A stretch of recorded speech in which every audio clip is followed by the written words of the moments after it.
Hello everyone, I'm Felicita Malva. Welcome to episode 3 of Breaking the Silence on Sexual Abuse here on the VSI podcast. This show aims at exposing the sexual evils and calamities that people go through or are exposed to in our society. The show further seeks to provide information on how such can be avoided or eliminated. On the show, we invite different survivors of sexual abuse to share their experiences with us. We have a set of identical questions for each survivor to enable us to get different angles of the same questions. Today, I'm joined by Beatrice, one of the survivors of sexual abuse.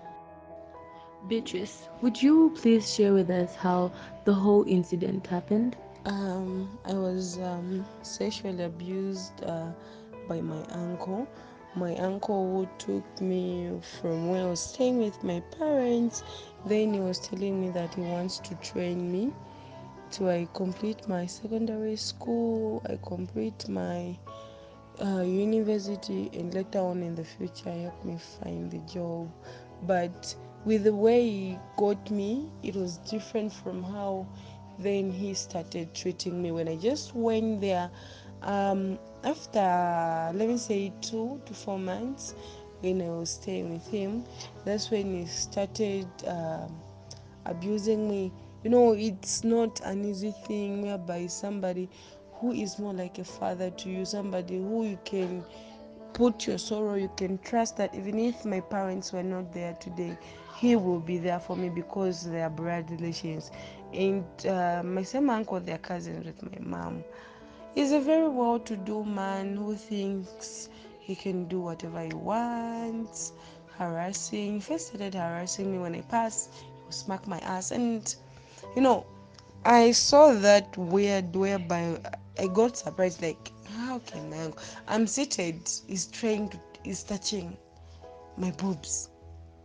Next thing, he's on me, whereby I'm sleeping. I'm alone at home.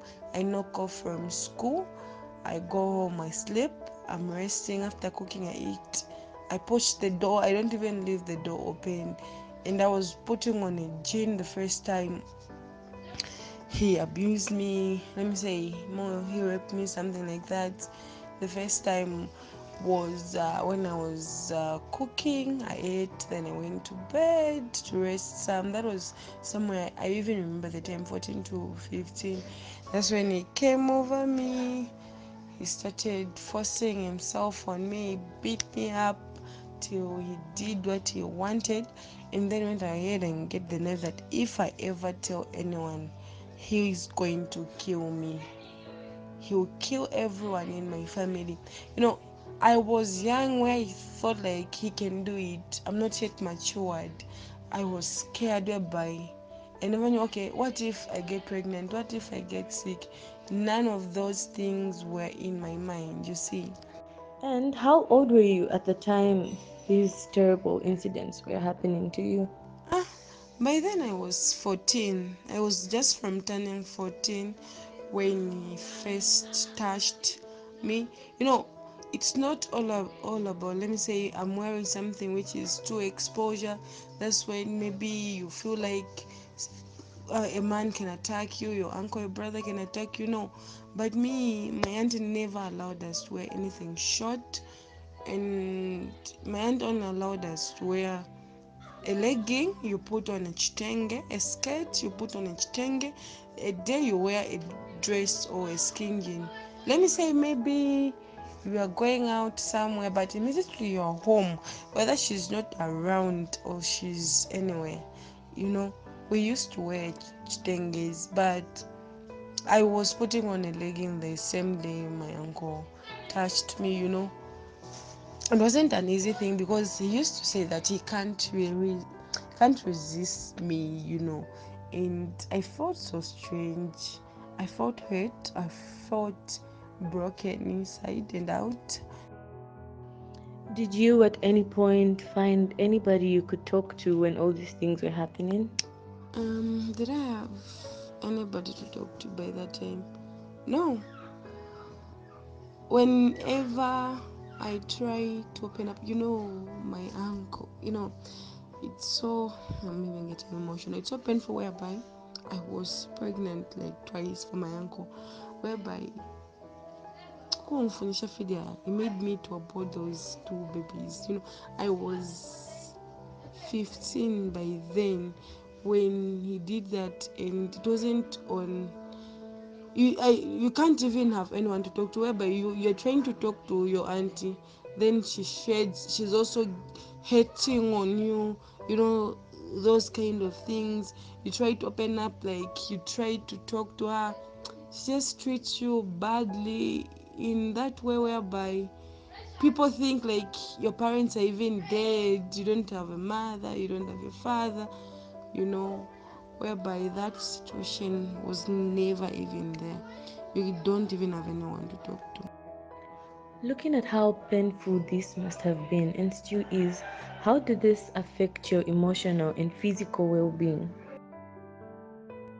you know it had really affected me physically, spiritual, emotionally, in every part, whereby no one knows what's going on in your heart, in your mind. You just develop that kind of hate in men, where when you see a man, you want to strangle them. Even a man just tries to touch you, you know you'd become so aggressive, you start insulting. I used to insult, I developed insulting through that. It wasn't something easy, something like you would even wish to die, you'd even wish to commit suicide, whereby in my life I've tried to commit suicide several times due to the things which I was passing through. Being young, passing through such calamities, you become pregnant, no one knows, he makes you abort them, no one knows. Whenever he comes in, you're in the living room, he finds you watching TV or you're chatting, you just start shivering, you just start shaking, you stand up, you leave, and nobody will wonder why you did that. Bonse kwamba fye bakulolesha bakusha, and they wonder, why are you always afraid of dad? They never took it seriously, like to try and find out. Them, they thought like it was something normal. And look, when I once told him, like, how would you feel if another man is doing that to your own daughter? That's when he was like, that's why I'm doing that to you. It's not something which is easy, like you just develop hate. But I just thank God. I know God has been always my pillar, my strength to pass through such things, in life. It's not just easy.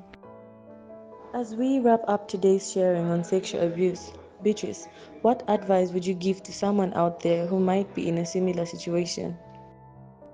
My advice to someone who has been abused, or somebody who is going through something and is afraid to speak out, somebody who's been threatened, they will kill them if they say a word.